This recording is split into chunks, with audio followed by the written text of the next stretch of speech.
Hello everyone, Marcusthal here, and I'm just doing a quick little video to give you guys an idea of where progress is in the RPG at this moment in time.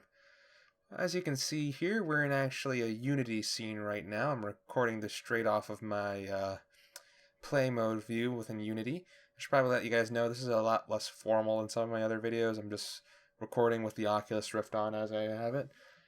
So I'm just going to try to show some of the features to you guys to give you guys an impression of how things are right now.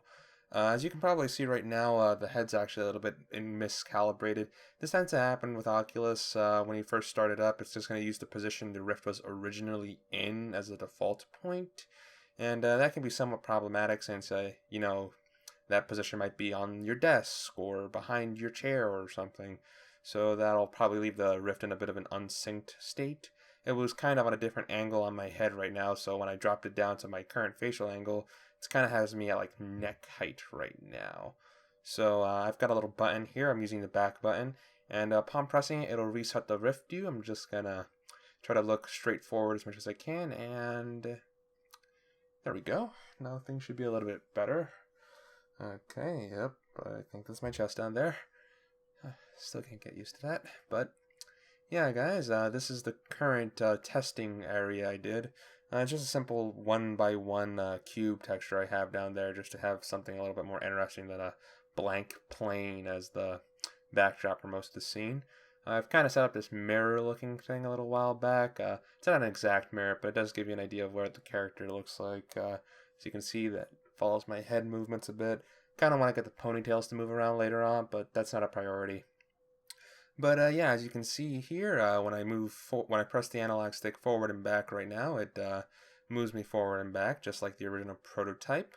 And likewise, if I press right on the right analog stick, it'll make me rotate right, and if I do so left, it'll rotate me left.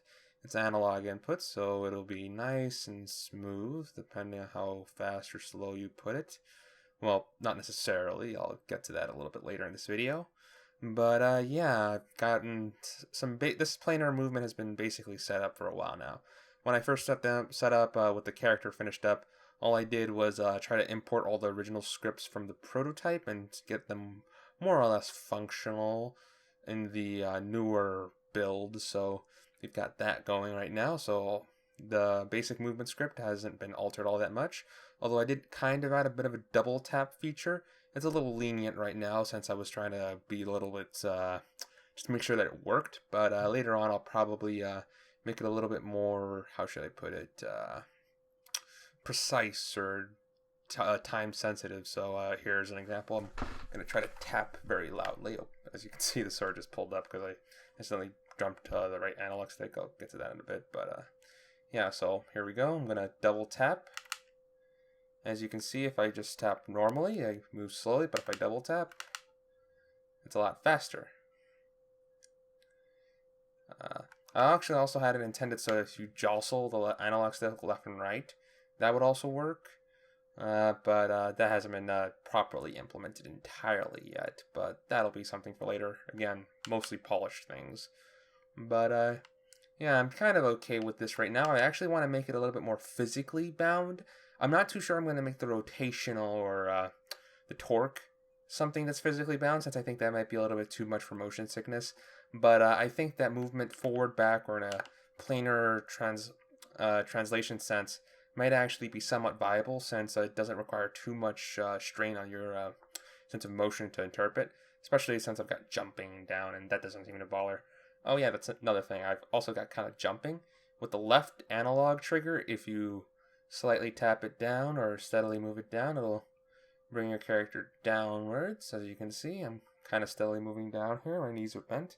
Got to fix up the actual angles here since it does it too much and it ends up looking a little weird. Some weight mapping issues there, but yeah, as you can see, when I let go of the trigger, the character will automatically jump. A fun little thing here, since I haven't actually set up an it's grounded or is grounded setup for the character. Right now, I can basically fly if I just continually jump. It's like, woo! Uh-oh. And I guess it has a little bit of momentum since the jump I actually did create using force, since it's resisting gravity. Like I said, the translational movement doesn't really give a damn about physics, so I can move up and down, left, right, and all that while in the air with no trouble. But the jump itself is based on physical logic, and it hasn't really provided me all that much trouble. In addition, it's kind of just cool to fall down from a great height when you launched yourself up. Damn, that feeling right at the end when you're like moving really fast, you can see like the grid just steadily moving around you. But yeah, That's just a couple of things. There's a lot of small little tweaks I want to do to this to make it a lot smoother. The jump in particular, I want to make it kind of based on how far you tap, because right now it just kind of does it a little lightly. It's not that big. It's not very effective. But yeah, it's functional, I guess. But I want to do likewise for the run, since I feel that right now it's a little bit too digital or too unnatural. It doesn't really feel all that real, but it's good enough for prototyping purposes right now. And as you can see, the arm is right here. It's in a tack position. It's lunging forward. I need to fix up the angle. I kind of want to make it so that the right hand is rotated at a 90-degree angle from this, so it actually looks like it's going to stab instead of in the position it is. And I also kind of gotta make it so that the hand is actually holding the sword instead of just having it floating right there at the bottom like that.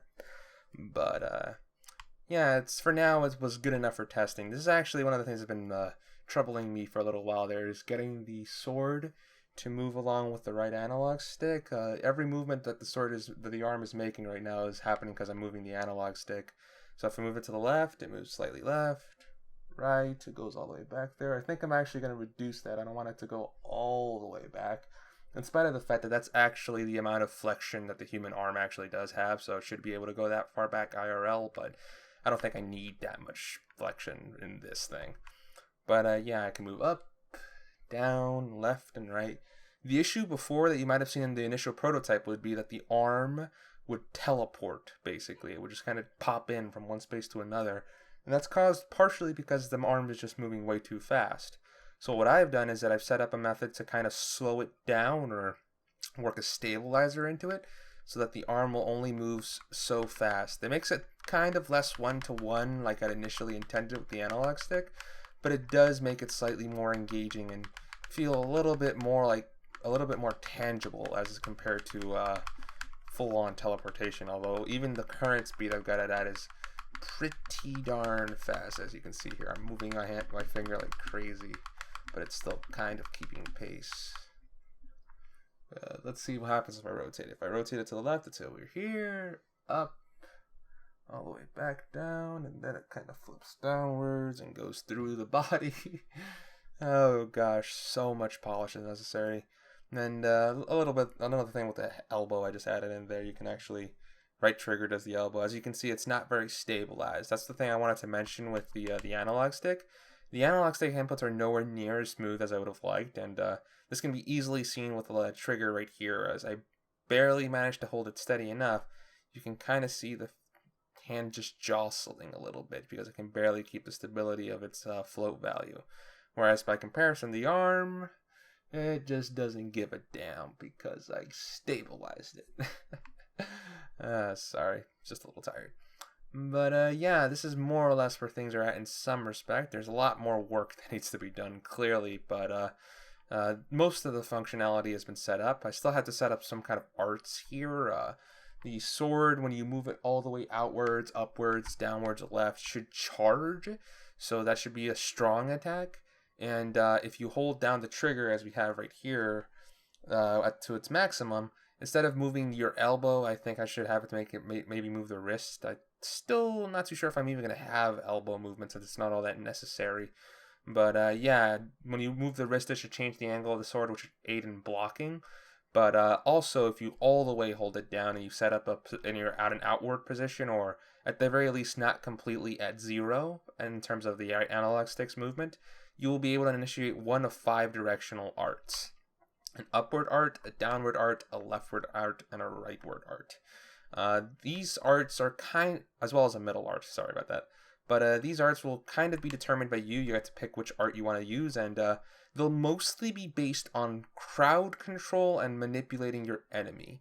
So as an example, an upward art, and so as an example, you might have an art that one of the arts I've named is plunge, whereby in this case you would move your sword arm outward, you would charge it, and as soon as you let go, it would spring you forward, and whatever thing is in that direction, it would plunge the sword into it, immediately staggering it.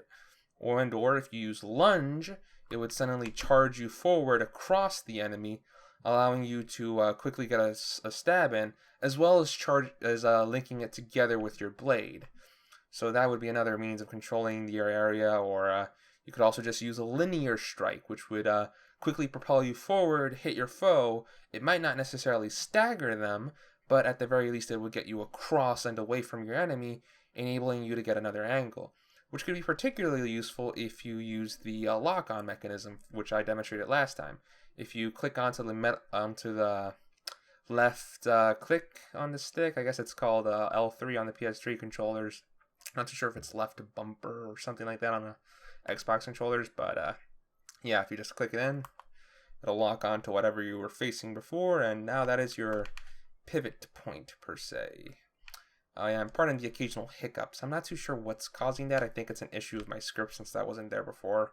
I'll probably figure it out exactly and fix that up later. It's most likely just a get component issue right now, which is one of those things that is a little bit taxing inside of Unity. But yeah, more or less I can lock onto a target, and this actually is one of the things that's kind of problematic right now, since it realigns the orient of rotation, which easily can cause some motion sickness, even in me. Like, if I go pretty far away here, all of a sudden the angles start changing, or if I start going upwards, as you can see, it's still keeping the central axis as the lock-on point, which is making it so that I'm looking downwards in spite of the fact that I am not actually looking downwards. See that momentum effect, and watch as I go back down. If I don't move the analog stick, it'll steadily realign back into the correct axis. Right, so that look at function. But yeah, once you click again, it releases that, so no more issues there. I probably should set up a form of automatic realignment to try to get you right back onto the horizon or to a 0 rotational state. But yeah, that's some feature for another day. It's not really that hard of an issue to fix. But yeah, that more or less does it for everything that's particularly new. I mean, I could probably destroy this ball just to show that damage is somewhat of a thing you can do. Just 5 hits. Yeah, there you go. I already hit it a few times before, but yeah, it's gone right there. There's still a lot of features I want to add in here. I mean, we're not even close to done. And actually, I think I remember I had a boar in here not too long ago, but I think Unity crashed a while back, and it kind of deleted that progress. But I can probably just plop it right back in real quick. So yeah, we've got the model for the boar monster. I kind of made it blue for kind of almost like a nod to Sword Art Online's boars. But yeah, some monsters are being developed a little bit just to get things a little bit more interesting, since just looking at a vast array of gritty squares is kind of boring, and it looks kind of weird when I move around left and right, since it almost has like an optical camera effect where it kind of wiggles left and right. I don't recall what that's called specifically in optics, but I've seen it in cameras, so yeah, I know it's a thing, but yep, certainly something I just want to keep an eye out for. Well then, everyone, that just about does it for this video. Thank you very much for watching and checking out the progress here. Apologize for the poor means of recording here, and darn it, male gaze, sorry everyone. But yeah, thank you very much for watching, everyone. This has been Marcus Thal, logging out. Realign that. Hey. Bye.